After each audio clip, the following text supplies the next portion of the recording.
Assalamualaikum warahmatullahi wabarakatuh. Selamat siang para wargi sehat. Berjumpa lagi dengan acara kami Bincang Sehat dan Asik volume ketiga.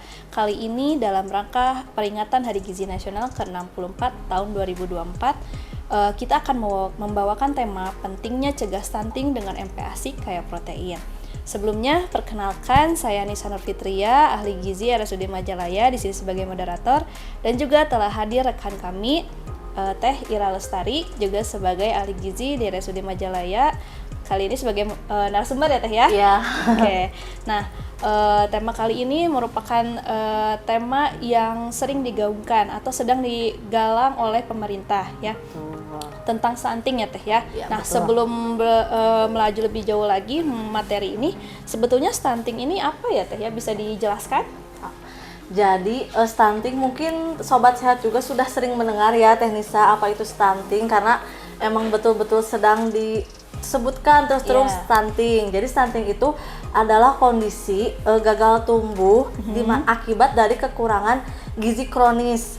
Untuk pertanda stunting itu yang paling mudah adalah dengan mengukur tinggi badan anak berdasarkan usianya. Biasanya anak-anak stunting ini tinggi badannya tuh lebih pendek dari teman-teman sebayanya.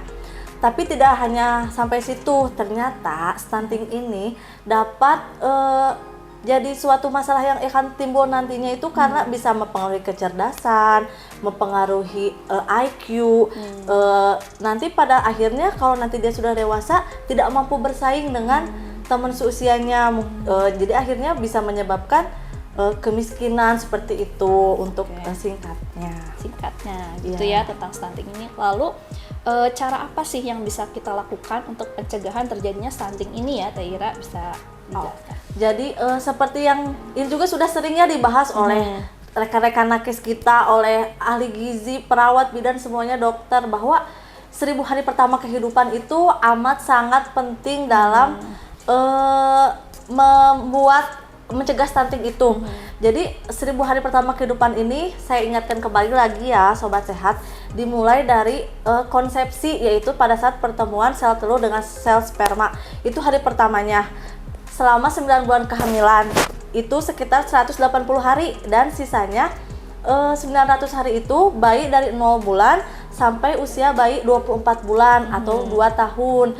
Jadi untuk mencegah stunting itu bukan pas bayi lahir, tapi dari semenjak kehamilan. Bahkan sebelum kehamilan pun untuk wanita usia subur nih, teman-teman anak SMP, SMA, jangan lupa minum tablet tambah darah 1 minggu sekali yang sudah digalakkan oleh pemerintah. Ternyata itu pun salah satu cara untuk mencegah stunting. Seperti itu. Jadi pencegahan ini harus jauh-jauh hari ya Teh ya? Ya, betul. 1000 HPK, 1000 hari pertama kehidupan, bukan ketika lahir ya? Ya, justru betul. Sebelum pembuahan mungkin ya tadi ya, ya? betul. Ketika masa remaja. Ya. Nah, kemudian dalam 1000 HPK ini maksudnya setelah lahir terus ada pemberian MPASI juga ya. Nah, setelah MPASI ini yang disarankan ini seperti apa ya, berdasarkan guideline yang terbaru ya Teh ya? Iya. Jadi pemberian MPASI ini tuh teknisnya sebentar saya boleh memberikan kiat-kiat nih supaya misalnya jangan cara-cara pencegahan stunting mulai dari konsepsi itu apa nih. Jadi mulai untuk ibu hamil nih, ketika sudah diketahui hamil, mohon ibu untuk memeriksakan kandungannya minimal selama kehamilan tuh 4 kali pemeriksaan. Harus kepada nakes. Kemudian meminum tablet tambah darah minimal 90 butir selama kehamilan. Kemudian ada kan kadang-kadang dari dokter diberikan asam folat atau apa. Nah, pemeriksaan kehamilan ini pun salah satunya untuk mencegah terjadinya kecacingan dan malaria kepada ibu hamil, dan karena ternyata kecacingan pada ibu hamil ini bisa menyebabkan stunting. Apalagi ibu hamil anemia ini sangat mempengaruhi kejadian stunting. Kemudian untuk melahirkan harus di nakes dan fasilitas kesehatan yang memadai. Jangan sampai melahirkan di dukun anak atau paraji kayak itu. Betul, tadi sama kasih sudah mengingatkan. Jadi karena kan untuk di dukun beranak tuh kebersihan, kemampuan mereka itu tidak sesuai dengan yang seharusnya dilakukan. Karena kan persalinan itu ada perdarahan atau apa, jangan sampai malah membahayakan ibu dan janinnya dan bayinya seperti itu.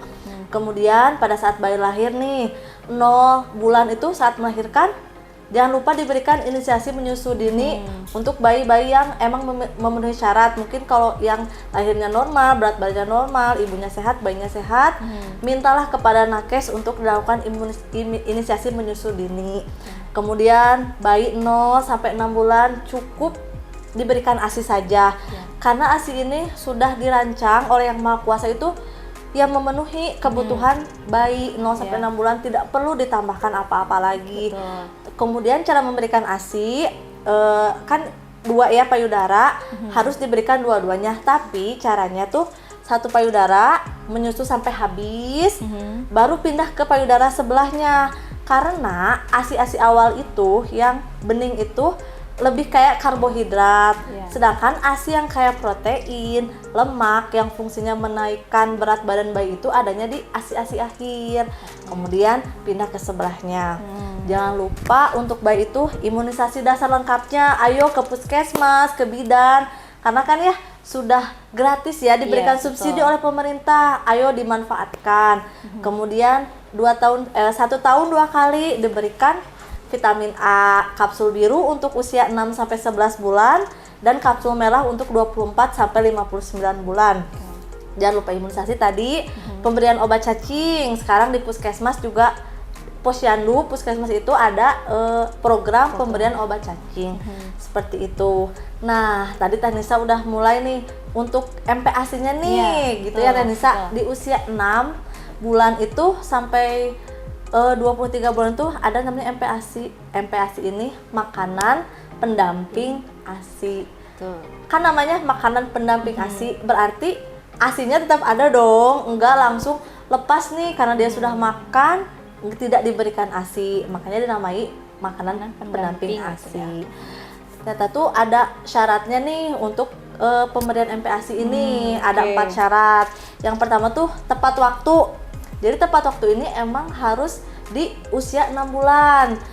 Tidak baik memberikan MPASI sebelum 6 bulan karena menurut penelitian dokter itu kan ada ususnya belum kuat, kemampuan adanya untuk mengunyah atau belajar mengunyah itu belum siap untuk di usia di bawah 6 bulan. Jangan sampai kejadian 4 bulan diberikan pisang atau apa, malah nanti terjadi ya. Iya, betul ya Teh Nisa. Suka ada kejadian fenomena itu. tiba-tiba tersumbat ususnya.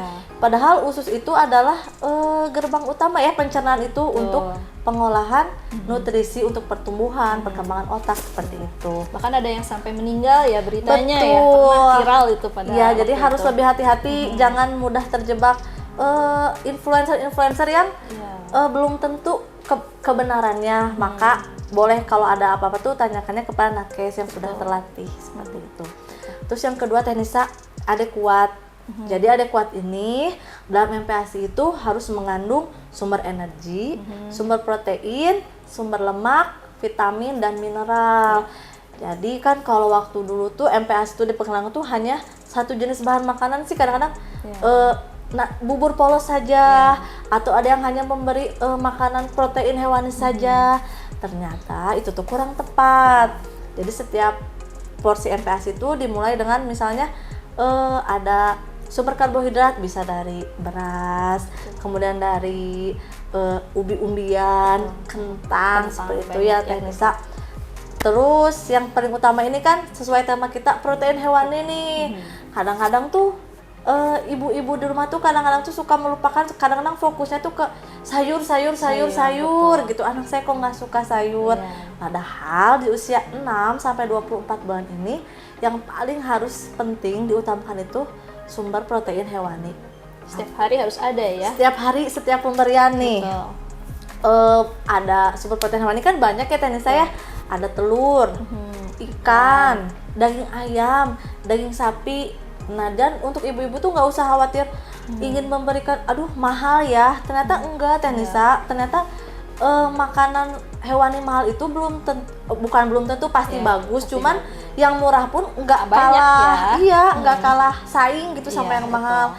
Yang kita mudah dapat seperti misalnya telur itu kan mudah didapat, mudah mudah diolah juga. bisa bervariasi pengolahannya seperti itu. Kemudian yang ketiga itu aman. Nah, jadi harus dipastikan pengolahan itu bersih, Teh Nisa. Ya.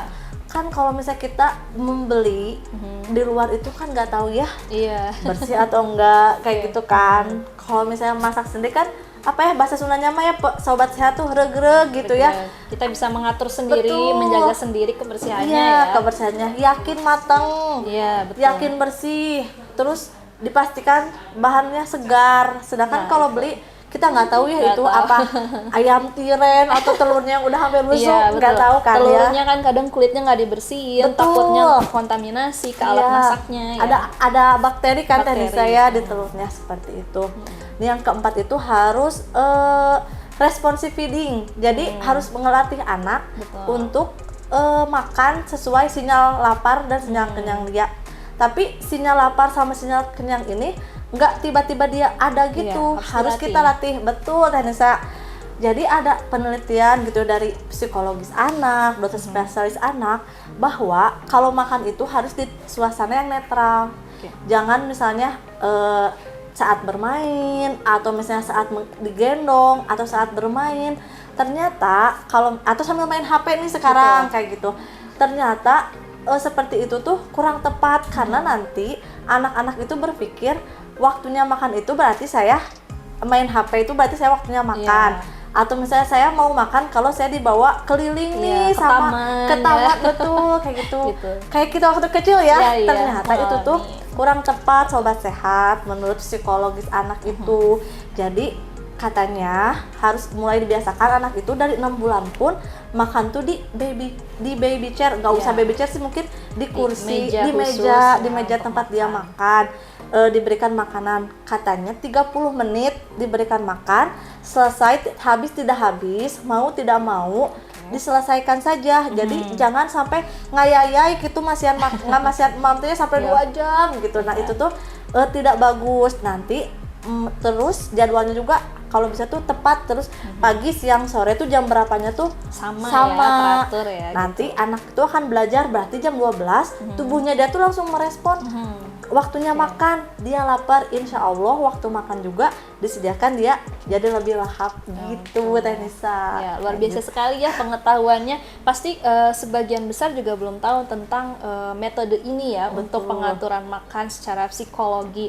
Jadi kita siapkan tempat khusus supaya anak itu tertanam ya di bawah sadarnya kalau di sini berarti udah waktunya kita makan gitu ya. Teh. Nah, kemudian ada juga fenomena MPASI yang memberikan bubur instan. Nah, itu gimana ya Teh ya? Maksudnya kebanyakan kayaknya orang-orang lebih memilih bubur instan, itu boleh nggak atau ada saran lain nggak gitu? Sebenarnya kalau misalnya MPASI instan yang untuk bayi seusianya kan ada ya Teh, bayi untuk MPASI untuk 6 sampai 12 bulan atau itu kan teksturnya bertambah, ada yang mulai dari lumat terus kemudian seperti tip. Sebenarnya itu tidak apa-apa karena sudah difortifikasi juga. Tapi dengan catatan tidak menggeser makanan rumahan. Jadi mungkin pemberian MPASI instan itu bisa saat kalau misalnya kita tuh sedang bepergian atau seperti itu. Jadi bukan setiap hari diberikan itu karena tidak bisa memenuhi betul karena yang terbaik tetap makanan yang kita buat sendiri yang lebih lengkap seperti itu. Terus Teh Nisa yang membuat saya sedih nih, kebetulan saya memegang pasien di ruangan anak. Kepada sobat sehat diingatkan kembali untuk tidak memberikan bubur instan untuk dewasa. Adalah mereknya Stit gitu kayak gitu. Itu tuh tolong gitu. Itu kan udah makanan yang ultra proses. Kemudian bukan dari beras asli, tapi berasnya hanya berapa persen sih? Yang banyak itu kan penambah rasa, pengawet, natriumnya betul. Nanti anak-anak tuh jadi terbiasa makan makanan yang asin. Biasanya ibu-ibu nih harus lebih waspada lagi.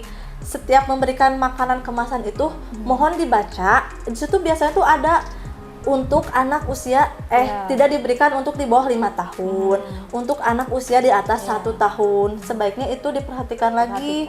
Karena ya gitu Teh Nisa, soalnya saya sedih banget ya. Kadang-kadang ada pasien, Bu, anak saya nggak mau makan, tapi kalau diberikan bubur instan merek ini mau, aduh saya kayak merasa sedih banget gitu, merasa gagal sih sebagai nutrisionis kayak aduh Bu, lebih baik jangan gitu Teh Nisa ya, diingatkan kembali itu pun kalau bubur bayi pun yang instan tuh terbatas, apalagi ini untuk yang dewasa tuh kalau bisa jangan diberi. Jadi tidak sembarangan diberikan ya. Betul. Biasanya soalnya kalau untuk makanan kemasan ini ada syarat-syarat khusus. Biasanya dari Kemenkes apakah boleh untuk usia berapa, betul, ya, betul. apakah ada alergennya dan lain-lain gitu ya Teh ya. Iya. Nah terus untuk ibu-ibu yang baru jadi ibu nih ya, biasanya kan mereka suka kebingungan nih untuk membuat MPASI. Wah menunya kayak gimana ya? Atau dari mana sih kita bisa mencontoh menu MPASI yang tepat ya Teh ya? Biasanya selain internet apalagi ya gitu. Betul Teh Nisa, terima kasih. Kan kalau misalnya di internet udah banyak nih Teh Nisa contoh ya, banyak ibu-ibu hebat yang sudah berhasil memberikan MPASI kepada anaknya. Itu bisa dicontoh. Dan yang paling kalau ada butuh kuota ya Teh Nisa ya buat beli internet gitu, kadang-kadang aduh jangankan beli kuota gitu, buat makan aja kadang-kadang nggak cukup. Nah ibu-ibu selama kehamilan kan periksa ke bidan, ke puskesmas. Di situ diberikan buku PINK, buku KIA, buku kesehatan ibu anak. Itu tuh Teh Nisa kadang-kadang tuh pada belum tahu kalau itu tuh isinya tuh bukan hanya selesai sampai melahirkan udah buku teh disimpan. Ternyata di situ tuh fungsinya, isinya tuh untuk perkembangan dan tumbuh kembang anak dari usia 0 sampai 6 tahun. Dan ibu tuh dari sebelum melahirkan sampai melahirkan ada di situ apa aja perawatan selama hamil, apa aja yang harus dilakukan saat hamil, makanan apa yang harus dimakan saat hamil, menyusui ada di situ. Ada untuk KIA-nya ada apa tabel WHO, grafik WHO kurva. Kita bisa lihat tuh anak kita tuh berat badannya sesuai nggak sama usianya, tinggi badannya sesuai nggak, berat badan berdasarkan tinggi badannya sesuai, ada semua di buku KIA.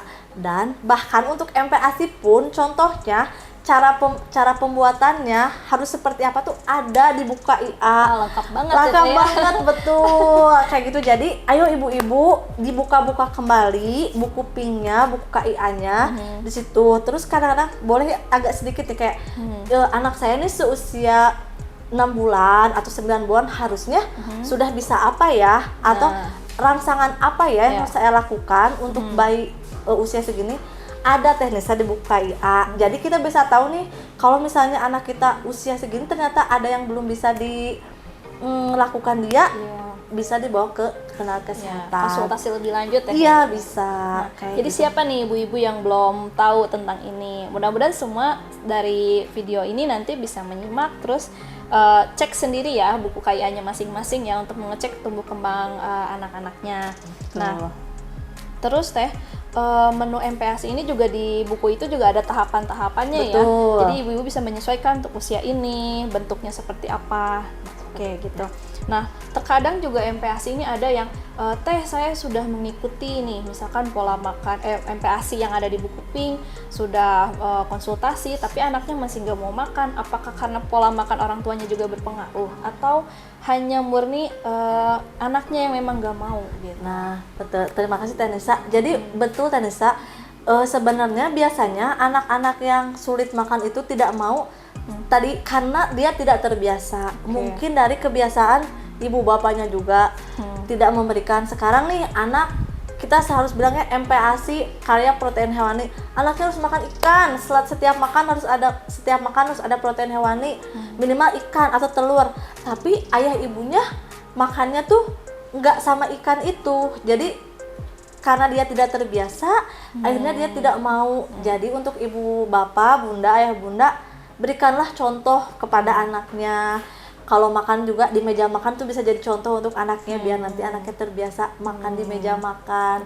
Jadi harus memberi contoh, jangan memberikan kepada anak saja, tapi kita juga sebagai orang tua memberikan contoh supaya anaknya terbiasa dengan makanan yang bervariasi. Jadi diusahakan orang tuanya dulu yang makan ya. Betul. Biar mencontoh anaknya supaya mau makan. Oh ini ibu juga makan ini. Oh saya juga mau. Kabita lah istilahnya. Iya ya. betul Gitu. betul. Soalnya mungkin gimana ya? Ya memang tadi ya ibunya nggak makan ikan tapi nyuruh anaknya makan ikan ya.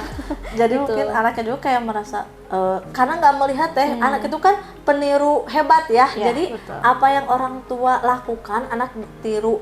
Apa yang orang tua makan anak juga meniru. Jadi usahakanlah makan makanan yang baik sebagai orang tua agar anaknya juga terbiasa makan makanan yang baik seperti itu. Gitu ya, warga sehat. Nah, kebetulan ini ada beberapa pertanyaan juga yang masuk. Yang pertama kita bahas itu kapan waktu yang tepat untuk mencegah stunting. Mungkin tadi juga sudah disebutkan. Betul. Ya, Teh, ya. Ya, seperti tadi ya. Jadi saya ulangin lagi, 1000 hari pertama kehidupan itu amat sangat penting dan berperan besar dalam pencegahan stunting.